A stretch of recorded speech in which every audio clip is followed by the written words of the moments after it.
We've been seeing that go towards the mid laners throughout the day so far. And the Gnar as well, because absolutely Chachi's been really good on that in the last couple of games. Yeah, he's pretty scary. He really has. Probably see him pick up Aurelia this game if they don't want to even show anything. Yeah, they can, in fact, first pick Aurelia here if they want. We'll see if that is actually going to go through. Of course, with Corki and Lucian both up, you know, I think it's kind of a mixed bag. I think if you have one, you're going to be okay. I'd be surprised if they went with the first pick Aurelia. There's like a lot of counter picks you can pick into Aurelia, so I mean, seems kind of odd, especially if she's also like very susceptible to being 2v1 in Doves. Right. Not showing too much. Maybe they'll get what they want out of seeing what TSM has on the board. Aurelia can be that fighter. Can also help to peel for people. So they got what they want. And Vizichachi has what he wants as well. I'm going to say that right the first time the rest of the weekend. I think they're probably going to go with like a Corki Pantheon or something here, or maybe even a Corki Nunu. I think they're going to probably pull out their jungle pick and then, of course, just lock in the Corki because... Santorin did, when he was on Coast, play a really good Nunu, if I remember correctly. Yeah, he's pretty decent. That was banned last game. Yep, and Nunu's also very good against Aurelia. She has to dive in on your team, and of course, you can snowball her attack speed, and your ultimate's really effective against her, so... Wouldn't be surprised to see that. See if Santorin brings out the Twisted Fate here. Also, Janna's still available. Luskwai played it last game. Does he want to play it again this game or not? That is true. Oh, there's Corki May Nunu. see that Nunu actually coming through. Corki locked in by Wild Turtle. That's Dyrus for him, and that is going to be the Nunu as well. Jack gets his pick up into the game, and we're going to see how much really harassment and control of the jungle Santorin can put down here. Yeah, I'm excited to see this as the first pick that we've really seen on 420 of Nunu and what exactly he can do, because you know, I've seen it some of the scrims that have occurred, but never in a professional match yet. Yeah, he's not really commonly picked in a lot of the other regions besides NA, so yeah, I'm pretty interested to see how this works out too. I mean, Santorin is an EU jungler after all, but Dexter's a huge fan of it as well, actually. yeah, a lot of I don't wonder why. Still waiting for Unicorns of Love and their pickups now, definitely slowing down, much like their picks against Lion Gaming in the first set of the day. Trying to figure out what they can bring against Corki and Nunu. That really doesn't show too much about the composition. They're going to be able to fight in whatever's happening.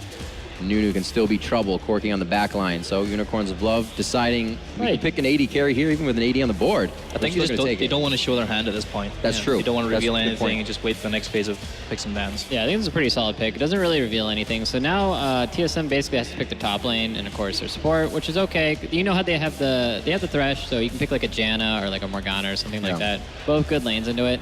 Oh, okay. That would pretty surprising to see a Soraka. I think I would have preferred the Morgana.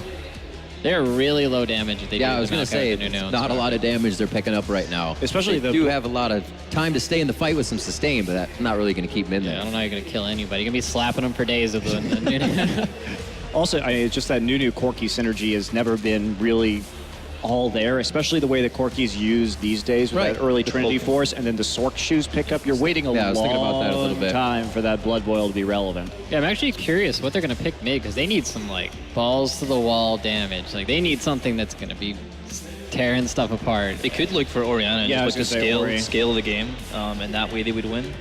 Seeing what he'll have. Bjergsen still has Syndra on the board as well. Could get a pick comp somewhat going out. Maokai gets in there. If you can lock down the fights, they're able to mitigate a bit of damage with that Vengeful Maelstrom. I wonder if Pervia would take the Orianna right now just to deny it from Bjergsen. I think that could be a possibility. I don't think they would do that, because it still leaves them open to picking Xerath into it. And Xerath's like a pretty good pick into Ori when you have sustain. Ooh, they take the Syndra. And Wukong. All right, it's probably jungle. This guy, Kiki's just like picking the most off-the-wall jungles like every single game. He's just like, all right, we'll try this one. He just closes his eyes and just clicks it. Whoa, awesome stuff coming in with that Wukong, but we're seeing the Talon covered on the other side as well. We'll see if we can get some of that out of Bjergsen in the mid lane. Haven't seen a whole lot of amazing play on the Talon, but it's still very effective once you get him going and control the game. Yeah, but that loss of the silence really hurt his potential in the mid lane, so I would be a little bit surprised if it actually worked. And there we go. Well, there's the damage they need. There's the damage they need. Shurima's legacy. I'm really excited to see this. Will be building itself somewhere on the Rift today. We're going to see Azir picked up. I think of Azir when like Orianna came out. There's so many different things you can do. People are still figuring it out. It's so mechanically in depth with that champion. And I think we could really see some awesome stuff out of Bjergsen, because he has been one of the mid laners in North America that's been playing Azir quite a bit. Yeah, this is going to be a team comp where TSM just groups up really early. I wouldn't be surprised on the second blue even, they're just going to group up and just start rotating around the map and just taking turrets. Azir kills turrets with Nunu buff. It is like disgusting how fast. He's literally just like, dead. Like three hit. Like, All right, we'll see if the composition comes to be. We are going to be getting a game 2 shortly after this break. Stick with us for the Intel Extreme Masters League of Legends competition.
Welcome back, everyone, to the Intel Extreme Masters San Jose. We're getting into game number 2 of TSM versus the Unicorns of Love with UOL 1-0 up after a very convincing win in game number 1. Game number 2, we're going to see Azir brought out here for the first time. Yes, so Azir's a champion that works really well in siege comps. So is Soraka. Yeah. So is Nunu. They have a ridiculous opportunity to siege here. Nunu can build Banner of Command, is one of the big things about him. And he can blood boil whatever he uses Banner of Command on. And Azir has amazing disengage, even for something like Wukong. So this is a ridiculous siege comp. Yeah, and that's what TSM is going to be doing, as St. Fishes was saying. An early group and push is probably what would best favor TSM. The thing they have to avoid from happening is, honestly, I just feel like they have to contain Kikis in the jungle. If Wukong can get a bunch of kills off, something that's a great siege breaker is a guy who can dash into your team invisibly and start cycloning on your face. That's what Wukong could become, but if he falls behind, the instant he does that, he's just going to get Azir walled back and killed instantly. So a lot of this will have to do on the early game of Unicorns of Love. Well, the early game last time around, let's not forget, Twisted Fate, a complete surprise pick. The question for me, though, is can Unicorns of Love, as the definite underdogs in this matchup, actually win 2 games in a row against TSM, a team that has so much experience in this kind of scenario? Yes, maybe not Santorini as much, but now bringing out the Nunu here, a more supporty jungler. We'll see what he can bring to the table. Yeah, and so that's why, you know, a lot of the analysts and people were still saying they think this will probably go to game 3. But one of the most impressive things about Unicorn of Love's win was their team fighting, you know, last game. Their ability to switch out low health players and use their crowd control and stack their crowd control. They played extremely well as a whole team. It wasn't just the quote-unquote cheesy TF and steamrolling mid. They played really well at all phases of the game. As we saw, I feel like, from Vizichachi's Gnar and Power of Evil's LeBlanc, they're really standout players in the solo lanes. And they're playing against a team in Team Solo Mid who generally also has very standout solo lanes. So it's a really fascinating matchup, just player-wise. Yeah, and speaking of the standout players in the solo lanes, I mean, Power of Evil Syndra again. This is like a ridiculous champion that it's always mentioned with this player. He has that. Plus they have Thresh again, which is a huge support for them. So they do have comfortable champions. See what they can do this time around. Some very neutral wards going down. So we won't have any super tricky starts this time around. And Wukong is not one of those level 2 run mid right after red buff because he doesn't have the CC. Or is he?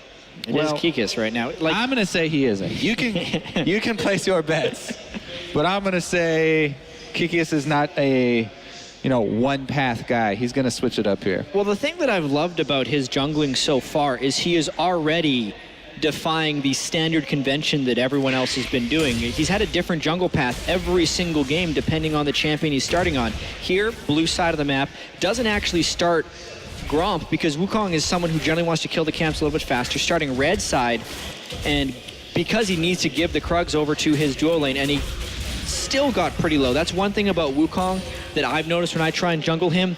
It's very tough to stay high health early in the jungle, and you either gank right away or you back at level 3 and buy your Trailblazer. Yeah, Trailblazer is essential for him. See if he can pick it up as quickly as possible. The other thing that tells me they're not going for that level 2 again, Bjergsen, he's getting shoved into the turret right now, so...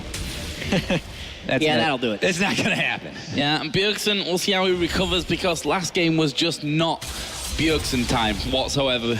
Went 0-5-0 as we see there. Dyrus started off with the Raptors with those double saplings, very fast clear on that, and then TP'd up onto this top lane. So has a definite experience advantage there, and that TP down at this stage of the game shouldn't be too bad for him. And then we see Kikis going pretty damn low inside of the jungle. And backs right away as soon as he can get his Trailblazer. One thing I also want to note about Jungle Wukong, for those of you that are trying to make it work, he skilled up his W second because you actually need that early on in the jungle to take less damage. In the old Jungle Wukong, you would do E and then Q. Now you actually have to do E and then W because the camps hit you so hard. And right there, he used his smite on the wolves, which you very rarely do this early on, unless you're immediately going back anyway and you just wanted to use the cooldown. Otherwise, he would want to get that poison damage. In comes Santorno for some ward control around mid. They do not want that focus on Bjergsen once again. They need him. He is essential to this team composition. This time around, if they did the same thing to Bjergsen, kept him down, TSM would not have a chance.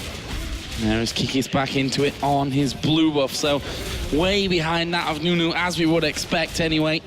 But he will be getting that blue buff, and then we'll see exactly where he goes. Meanwhile, down in that bottom lane, actually, Wild Turtle falling a little bit low there, but the sustain that Lustboy is going to be able to offer him should keep them fairly safe in that lane anyway. Meanwhile, this top lane, Vizichachi, who out of 3 games that we've seen him play so far, has been absolutely phenomenal. And we'll see if he can continue that trend. It's Dyrus that's got the early lead on him here with that Maokai up in top. Yeah, I definitely feel like Dyrus was able to play a different style in this game, only because the jungle Wukong is known to have so much trouble clearing early. He could shove up pretty much with no hesitation, and he's going to be in a pretty big battle with Vizichachi as it continues. I think when Vizichachi gets a few items, maybe at level 6, he's going to try and get a little bit more aggressive on Dyrus. But if Maokai does get ahead in that lane and Wukong cannot apply any pressure, it'll be a huge team fight boon for TSM. This bottom lane, by the way, there's a pretty big difference there between the two AD carries. 35 to 24.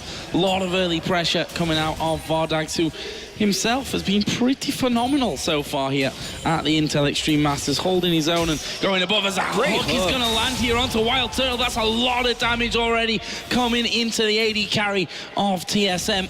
And again, Lustboy is going to have to do all the work to heal him back up. And man, the Thresh for them, once again, really, really on point with his hooks this time around. Since there's so much focus put on this Unicorns of Love solo lane players, there's very little attention paid to the bottom lane, but they are doing a lot of work down here, establishing a nice little foothold for themselves. Continue to fight that out there. If you look at CS in other lanes, mid lane is in favor of Power of Evil, been pushing Bjergsen pretty heavily in that middle lane. Top lane, though, is, for the moment at least, with Dyrus, and he has constantly been pushing wave after wave into Vizichachi's turret. Yeah, that is another thing to note. Even though you have Nunu, it's not immediately, oh, mid lane! And is Bjergsen going down? The Ignite is ticking. He's already used a barrier, and he does get first blooded here. Last take of Ignite from Power of Evil.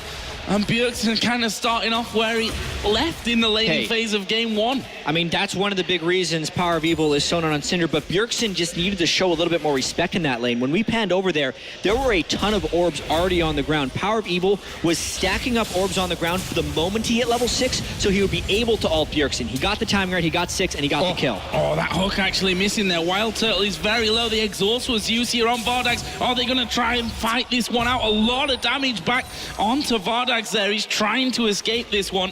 Get back off to his turret. Still has someone to heal and flash available, but Lustboy just healing Wild Turtle up despite all that damage coming through.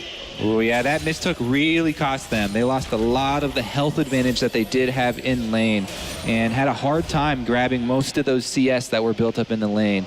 Sticking around here though, Wild Turtle's going to get topped off by that Soraka, and they can keep up the pressure on the turret. This is what TSM is going to need, some good mid-game turret pressure with this team.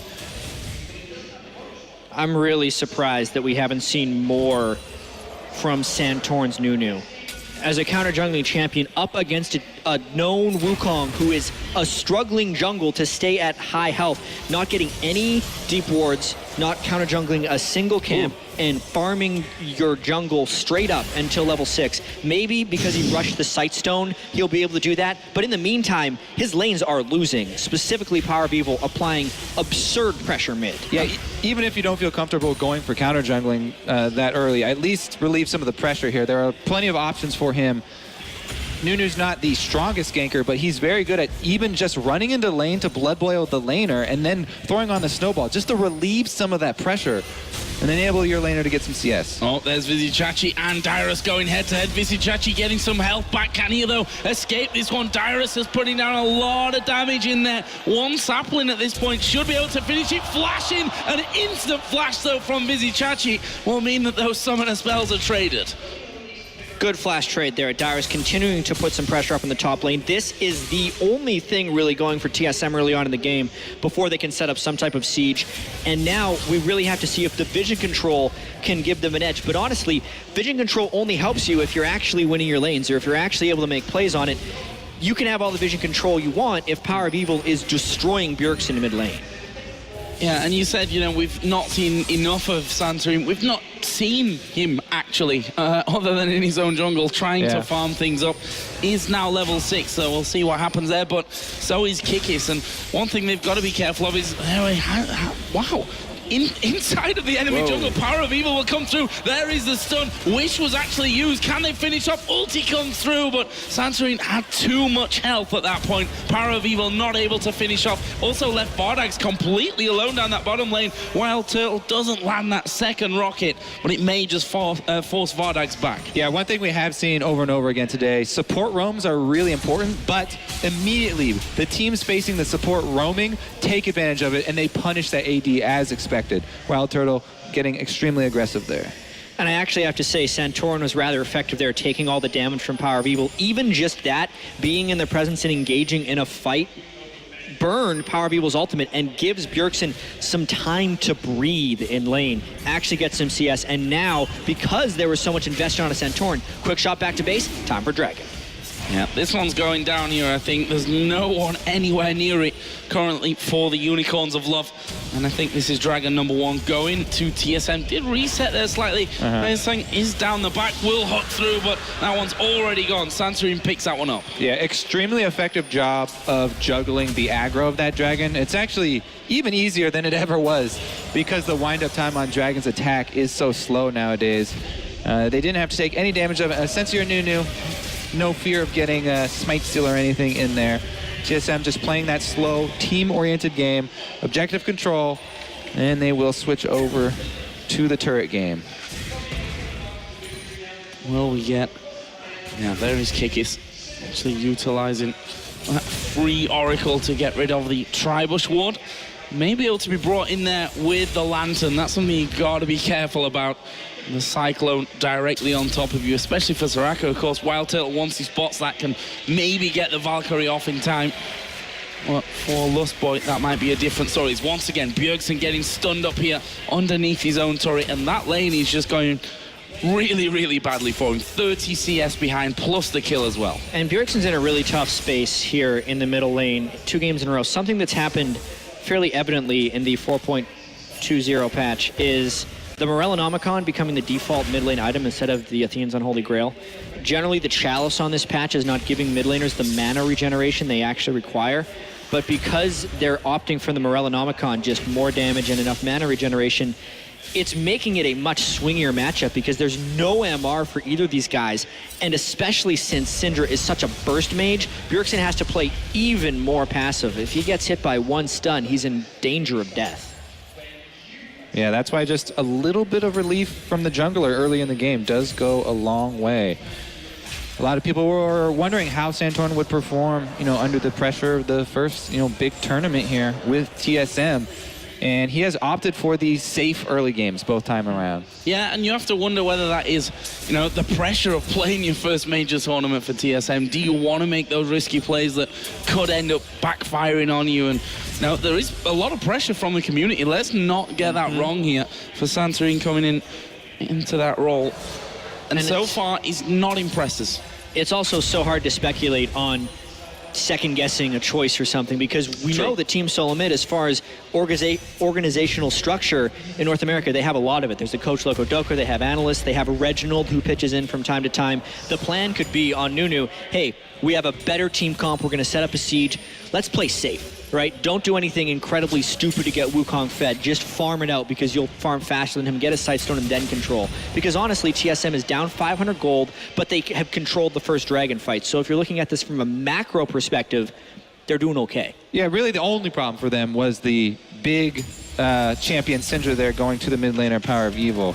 Bottom lane, here we do have our first confrontation. Wukong! Oh, Wukong coming in, Cyclone down. Lustboy actually taking a lot of damage. Wish will be used. TPs as well from both top laners. Vizichachi gets the stun onto Santorin, but Vizichachi himself losing a lot of HP. What's going to happen here as Dyrus gets hooked in? Not the man you want to bring closer, but here comes Power of Evil, and they get one onto Kikis. Lustboy's going to go down. Bjergsen now moving in from the side. Good little lantern will bring Power of Evil away, and in the end, it's a 2-0. Lustboy ended up dying along with Wild Turtle. Unicorns of Love collapsing on that bottom lane. That is why we keep highlighting the importance of control of the mid lane. Just that control of the mid lane, it was pretty much even here. Teleport for teleport, jungler for jungler. It's the roam of the mid laner. He gets down there first. He has the high impact ultimate. Boom, somebody's dead, and they won the fight. An impromptu 5v5, and because he had the edge in the mid lane, it's not even about beating him to the roam. Bjergsen has to lag behind. You can't contest it because he'll kill follow. you. Exactly, and that's the big reason they were able to turn that fight. TSM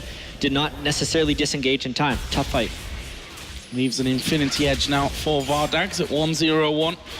Morellonomicon, of course, was in there earlier, and Irelia's not too far away from picking up that Trinity Force. Should also mention that Dyrus, that Rod of Ages was done for him, which obviously will make him feel a little bit more comfortable. So for someone who was doing so amazing in the top lane this tournament, Vizichachi, and also for the first pick Aurelia, Dyrus did an exceptional job. There was no jungle pressure in the top lane, and Dyrus won that lane 1v1, traded flashes in an aggressive fashion, and is continuing to outfarm. So that's going to be a pretty interesting thing as this goes forward. Well, the other thing is that Vizichachi now has 4 men trying to collapse in onto him in this top lane. Actually done a good job as he jumped over to Wild Turtle. The question is, where does he actually go? And what do Unicorns of Love do with this? How much time can he waste? Yeah. This whole TSM I think he can team live. is chasing him. I think he's going to wait for the Thresh Lantern to be scot-free. Well, Jack, you're not wrong. Aha! Illisan coming in from the side, the lantern comes out, and the funny thing is this might actually turn in to the first turret of the game now for Unicorns of Love. They've got a decent wave, in fact a second wave will join them, and that outer turret in the middle lane will in fact fall now. We did see Bjergsen recalling, the rest kind of looping back around through their own jungle, and Unicorns of Love might even get damage onto the second tower. What an upset this would be if TSM falls 2-0 Unicorns of Love. Dyrus engages from behind. No turtle. Where's the team? Yeah, completely caught out here. The box has gone down. It's taking a while to kill Dyrus, who flashes away. Can Kikis finish him off? Kikis will actually fall low himself there. Dyrus actually still alive. Meanwhile, Vizichachi less than half HP. And how Dyrus survived that one, I'll have no idea. Kikis also Soraka. blinking red. Well, yeah, Soraka. I say no idea, and it's actually quite obvious in the end. But it will steal away a blue buff on the way out. And there's the damage there. Vizichachi low. Flash from Bjergsen. That'll be his first kill this game. Bananas, Joe. That is how. Then Bjergsen, he's finally able to get his first taste here. He gets some money on his ear, and that's what they really need. Like we said, he is the crux of this team fight. The TSM team here, another Dragon to stack up really quickly. What a critical juncture in the game that just was, not being able to close those kills and then getting trapped in the zone of Azir. Now 2 Dragons to TSM, holding on by a thread, quite honestly, but still holding on quite well. 2 Dragons, and honestly, if Azir gets going a little bit and they can play the zone control game, it is a ridiculous amount of damage that Azir can output. Look at the items that are coming in now. Trinity Force is done.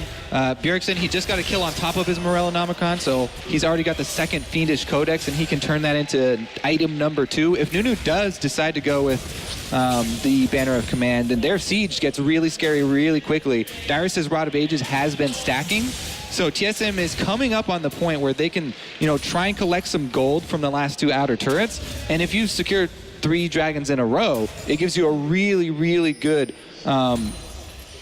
presence in that mid game, because 4 and 5, you're coming up on that 5th Dragon buff very, very quickly.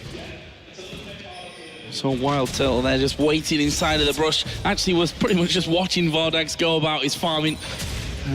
Let's not forget that tower in that bottom lane still standing.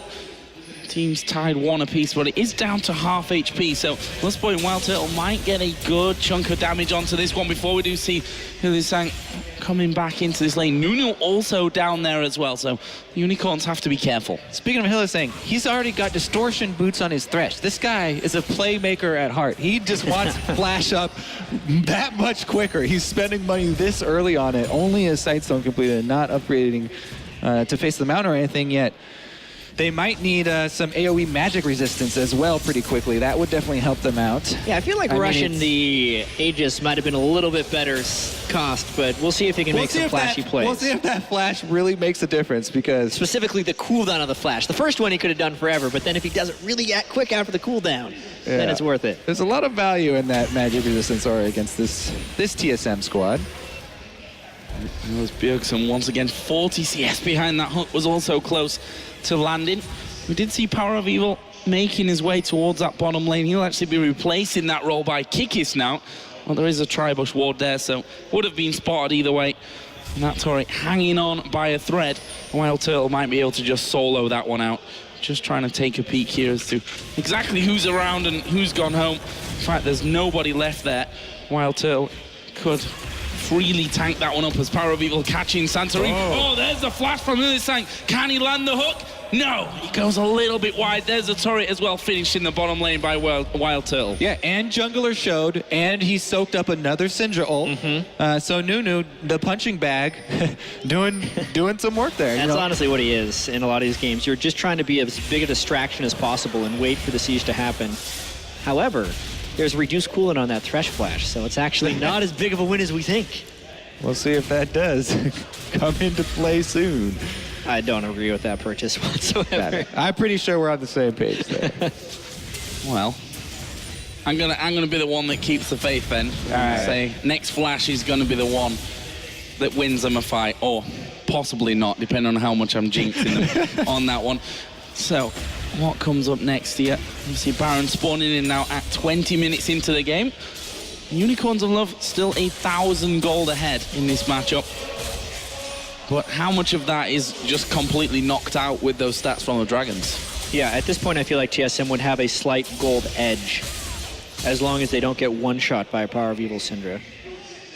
Yeah, I mean, you can talk about the gold efficiency of the dragon buff that it gives you. The thing is, you can't focus that gold into the stats that you're actually trying to build on your champions. So yes, it does give you value. It's not exactly pure focused combat power, though. Well, they could certainly do with a little combat power at this point. Vizichachi once again pushing that top lane out, and he's already on the tower. Dyrus already back in lane, though. He's actually got a decent amount of armor now with him as well. So it should hinder Vizichachi and the amount of harassment that he can do. But look at this. Kikis moving up. Power of Evil will go there. Hylissang is also headed towards that top lane. What can they pull off? Thing is, TSM has a lot of, wave clear, especially with the dragon buff adding that extra damage to minions too. So if they want to just defend, Darius by himself, though. Bjergsen has purchased 2 Morellan Omicrons. That's interesting. Is the He wanted a cooldown second- reduction on that unique? He's a big fan of the author, needed a second copy. I believe there is at least one part of that item that's unique. It's a good joke, at least. I don't know about the build. Well, maybe that is the joke, after all. We'll see. Torre going down there, third one of the game here for TSM. And You know what? It's a plea to have Morello not nerf Azir. buy his item and We'll have to find out if the Morellan if it's giving him 40% CDR or not, because I don't think it is. Yeah, we don't actually have an in-game client up here at the moment. well, Jack can check with his sources here in his ear. It's Figure that out. source it. Only the Grievous Wounds is actually unique. So it's completely stackable here. This is not a poor purchase. This is a power spike they're going for. Really early here. They want this right now. Let's see if they decide to group up pretty soon. Well, we're going to find out because the next dragon is coming into play. TSM have both of those dragons so far. I fully agree with the build now, actually. That much power, that's 160 ability power, plus 200% base mana regeneration and 40% cooldown reduction on a champion who's very cooldown reliant. It's actually a great build. Yeah, I mean, if you build Deathcap and Void Staff next, then that's ridiculous power. Oh, Dyrus actually getting damaged quite a lot here for pretty much returning nothing. Unicorns of Love have positional advantage on that dragon. There is vision there for TSM though. So let's see what they can actually do with this one. Saplings will give them vision over the top. And they now just push their way in completely and take position. And this is actually where Azir thrives, is when you can funnel the enemy through a spot you know. If he gets soldiers up and Unicorns of Love tries to fight through them, they should get decimated. Also, they can just hang around here. Azir excels at poking. They can get... Oh, Darius gets hooked. But the rest of the team wasn't really there. Aurelia's clearing bottom, so Unicorns of Love just trying to buy some time to thin out that wave. They would not like to use their teleport, but they might have to. Oh, Dyrus going very deep, but Hilly-san going low from this one as well. We see Wukong having to get away from it, and Power of Evil will be focused down. Vizzy Chachi is in the middle of the team though, and he's wrecking faces. We'll see VODS fall. Hilly-san will fall. Now Kiki's coming back into the fight. Bjergsen, a lot of damage, but not much health. Will fall as well. And now with Hilly-san coming in, landing another hook, he might have baited his own death. No, he survives, and Vizzy Chachi gets the killing spree. And that is a 4 for 2 in favor of the Unicorns of Love. And really, really importantly, they put a stop to the dragon streak. Nunu's still alive with Flash, though, so maybe I've spoken too soon. If they get it low enough, Santorin could just jack that. Yep.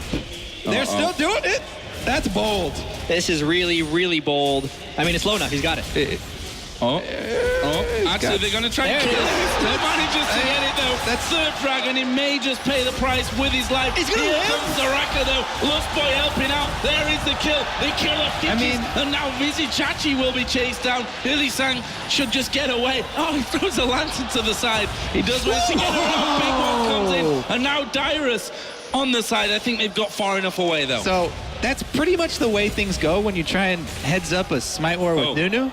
That's the way things go with the Deathcap Syndra, too. What a weird game this just turned into. But yeah, 3 dragons for TSM after a really crazy fight, which at this point it's almost too late to talk about, but a really good 2-pronged engage that he started to win the Unicorns of Love fight. First Wukong going in, getting the Azir wall out, and then Aurelia jumping in again afterwards from a different angle. Was really just a brilliantly played team fight by Unicorns of Love, and a little bit of a boneheaded dragon attempt there by giving it up to Santorin. Yeah, the big reason why Azir is so good for the sieges is because, not only the poke, but also in all the lanes, people are funneled in, and the wall really takes up most of the space of a whole lane, and you can shove off the whole team there. But fighting in the jungle like that, there are so many avenues they can come at you. TSM got, overwhelmed. Good job of UOL by re-engaging and swarming them, but, questionable decision to go for that dragon with Nunu staring you down. Like the camaraderie there from Santorini as well, just to, you know, keep that wave where it was so his teammates could come in and take I over would have for him. vaulted that wave immediately. Exactly. I think most people would have as well. Yeah. And there is the turret going down in that bottom lane. That's the third one for UOL, so all actually level on that front. In terms of gold, it's 2,500. The Unicorns actually pushing up through the TSM jungle, and TSM gonna have to react to this one quickly. That inner turret already taking a lot of damage and will surely fall before they can do anything. Here comes the hook from Hulisang. Won't actually connect into anyone. They take the tower though, and this could be a 5 versus 5 fight from the side. Good scum, good poke going down here for TSM. One snowball lands. Oh. Blood boil that No. Corki there? I'm not sure they're afraid of the counter Be engage. careful, Kikis turns around. This could be really bad for TSM. Santorini gets a good channel off, but Kikis right at the back doing all the damage. To double kill coming out for VODS. Can they now lock down Bjergsen and Lustboy? Kikis trying to dash off. Vizzy Chachi, of course, no tower there, or until at least Azir gets involved. And that means that TSM do manage to keep 2 men alive. TSM is not on the same page, and Unicorns of Loves absolutely are reading the same book at this point. Just because Wild Turtle was the only one who didn't get the memo that the counter engage was coming. He was so far ahead by the time Kikas turned that around, and you could see the hesitancy of the rest of TSM to continue chasing so aggressively because a turnaround like this could happen. A Syndra in the bush and a Wukong on the other team, that is so much counter engage. They walk right into it. Turtle doesn't get to do anything that fight, by the way, because it was followed up by a beautiful hook once again, and then they chase him down.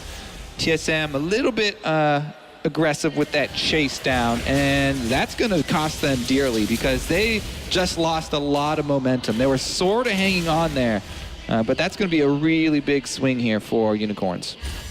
12-4 up in kills, 5 of them with Vizzy Chachi here in the top lane on this Aurelia. We've seen him switching basically between Aurelia and Gnar for the game so far here today, and well, he's been pretty fantastic across the board. Some real individual talents that they've got, Unicorns of Love. And, you know, it's not often that we see the amazing individual talents plus the teamwork really coming together as well, but they seem to have everything. So much better this series, too, than the first series as far as the teamwork is going. And I have to say, Kikis might be my new favorite jungler. He's played so much stuff. Kale, Twisted Fate, and now Wukong completely off meta that has happened so far in the 420 patch. This would be such an upset if Unicorns of Love can close a 2-0 against TSM. TSM, the #1 seed from North America here at IEM San Jose. And Unicorns of Love, yeah, they got in from the fan vote, but a recently qualified European LCS team that a lot of people were criticizing because they might not be good enough. Bjergsen caught! Completely caught out. He will go down. He did get his ulti off, but will that be able to save the team? Again, a stun from Power of Evil. Lost Boy will drop. That's a double for Power of Evil. They hook in Dyrus. It's a triple now for Syndra, and they're going to push here. This is towers going down. Yep, that's going to go down really easy, and easy come, easy go here. It looks like Unicorns of Love are going to shove right into the inhibitor. Well, Turtle cut off the line of minions. So as a single man defending, that's your only hope that you can do is stop the minions so that they don't get up there and take off the extra armor of the turret.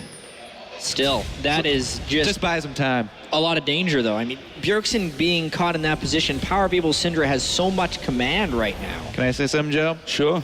Flash hook there, landed right onto Bjergsen. That was the follow-up there. Bjergsen didn't get to... And I have to say... Yeah, it was probably recently off a cooldown. He likes to flash a lot.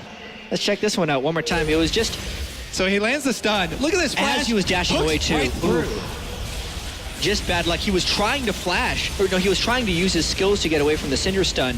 It still stunned him as he was dashing, therefore the flash hook was perfect for follow-up. And once they lose their zone control right there, they are supposed to be a group siege composition. Yeah. You lose your main sieger, you're done for. You really got to set up your battle lines with this squad and have the enemy in a controlled environment. Not able to do it this time around, though. TSM, this is their hope. The 5-dragon dream. They have 3 of them, and they have Nunu. Yep. So, it's still a possibility for them. And they do still have good zone control, no matter how many times Azir dies. I've watched a lot of solo queue games where it's like this 3 and 6 Azir gets a quadra kill because he gets his shoulders in the right place. And they don't care who they're hitting because they attack in an AoE and scale immensely Oh, hook there onto Santorin, and that's one way to control that dragon. Kill off the Nunu that can He's get gonna in have with to the try and flash, flash in for a and steal. the smite. He's going to have to Did he steal get this it? one again. Getting in close, and there it is. Santorin gets it Dream's once alive. again. But what happens to the rest of the team? Lustboy running in circles. Kikis will try and escape, and does manage to escape as well, right through the back of the team. And it's 1-0. Santorin goes down, but again was the hero with the dragon. Wow. I don't think I've ever heard that sound come out of Jet, but that was deserved. That King is escaping with his life right there. Oh, beautiful. Comes out with the Thresh Lantern as well. Once again, though, these dragons, Unicorn sporting another dragon, Nunu standing right there. They 5 don't. dragons the dream. What you do is you switch your damage over to Nunu, you force him off. Don't take Dragon down to that zone where he can consume Smite. This is TSM. This is what's keeping their faith alive here. They've the dream. It's only one more dragon now. They can't make that mistake again. You can also argue, when you say that's TSM, you can also argue that Unicorns Love kind of gifted them those last 2 dragons as well. Yeah, well, you could see everyone was on the same page, just like, all right, don't let the dragon get down below 2,000 health. Everyone stop hitting it. And it's like, whoops, I crit it on Evolution. Oh well, as Kikis was obviously not playing the dragon game. He's doing the initiation, but that was just a desync on the team. The fact that he lived right there and the clutch shield coming in at the end was remarkable. Oh, and that bomb actually just whistling by. That would have taken him out. Anyway, after that dragon, 7,000 the gold lead. Bjergsen finally gets a blue. Feels like it's been a while since they've been able to control that. Why does he need it? He's 40% CDR with a ton of mana regen with double morale and counts. I'd give it to Corki almost every single time. That's a very, very valid point. Oh, Vizichachi and Dyrus going to butt heads down bottom. Not really too much coming out of that frozen heart for Dyrus. And his Spirit Visage on the other side. Hex Drinker as well. A bit of armor coming next for Vizichachi. So, Unicorns of Love struggled in the first best of 3 to close out the games. Game 1 against TSM, though, looked a lot smoother for them. Question is, what do they do here? Especially since TSM still have that 5 dragon possibility going their way. Yeah. Try and play safe. You know, if it's always a possibility to turn around a poor tower dive, even if the team is this much ahead. So they can rely on that. They do have decent tanky stats, and they have Azir, so or base great race, at turning those around. Base race is also an option. They have got Nunu. Ooh, yeah. How much can they trade? I mean, it depends how well Dyrus can clear this wave. Not well. Well, let's see. That inhibitor turret is going down. TSM It's really close. taking the inhibitor turret and the inhibitor Going now. from the They side are is actually better very than going close straight up on mid. this one. Yep. Power of Evil. It's going to be Hulisang that actually controls it. They probably need to get the towers here, though. Dyrus will be taken low, but not finished up on the other side. It's TSM's trying to bail out, trying right? to hold on. The Nexus gonna lose turrets it. on the other side aren't being held. The Unicorns of Love are pushing back. right in. They They're gonna take get it. both Nexus turrets. The Nexus now being focused down. Boy comes in. Well, look at the damage to the Nexus. They're going to get it. The Unicorns of Love move through into the final of the Intel Extreme Masters San Jose after a base race. 2-0 for Unicorns of Love. Vizichachi able to stop enough of the recalls, and they take the base race. If you want to make a name for yourself, that's exactly how. You're thinking 16 kills to 4. Why would you opt into a base race? Well, because you know you can do it faster. They had the Lucian at that point. Yes, they're against a Nunu. Corki doesn't necessarily do it. They just did the math really quick in their head, figured they'd be faster, won the game of chicken and the series 2-0. This is such an exciting team. They are gaining a lot of fans very, very quickly here. Unicorns of Love, going to be one to watch for next year. And that's, This year. And that's the thing, right? Everyone said, why? How did the Unicorns of Love get voted in from the fan vote? A team which have only just qualified for the LCS and before that didn't really have a name for themselves. Well, we've just seen why. 2-0 in the quarterfinal against Lion. Looked a little bit ropey, but they come through into the semi-final, bringing out some, well, especially Kikis, bringing out some different picks there. Twisted Fate in game number 1. Went with a Wukong this time around. Power of Evil dominating that middle lane both times. Amazing play. Yep. That's it. You can't. What are you going to say after we have such a crazy series? Jungle Twisted Fate, Jungle Wukong, Power of Evil really dominating Bjergsen in the mid lane. Yeah, he had some counter picks. He picked lane bullies, and Bjergsen picked more team-oriented champions, but he still controlled the game. Bizicachi against Dyrus. Dyrus, one of the most reliable top laners in the history of League of Legends, played toe-to-toe with him, maybe even a little bit ahead of him in a lot of these games. 2-0 was well-deserved. It's not like Team Solo Mid threw the games away or anything. Unicorns of Love just beat them. And that's the thing, they go through now into the final. Everyone was saying before this event, TSM looks so good right now on 420. They look brilliant on this new patch. Santorini coming in, didn't maybe have the, I say didn't have the impact. I mean, he kept them in that game with those Dragon Steals the entire time. Yeah, I mean, as Jat said during the game, like, it could have been a team decision. Like, that was the strategy, is to, you know, you don't always have these moves planned out for the jungler. But yeah, it did seem like not a lot of presence coming from him. The question is, who do they face in the final? I mean, you look at that other side of the bracket now, Cloud9 versus Alliance tomorrow in the second semi-final. Unicorns of Love are maybe thinking, well, we just beat TSM. We're not really scared of anyone.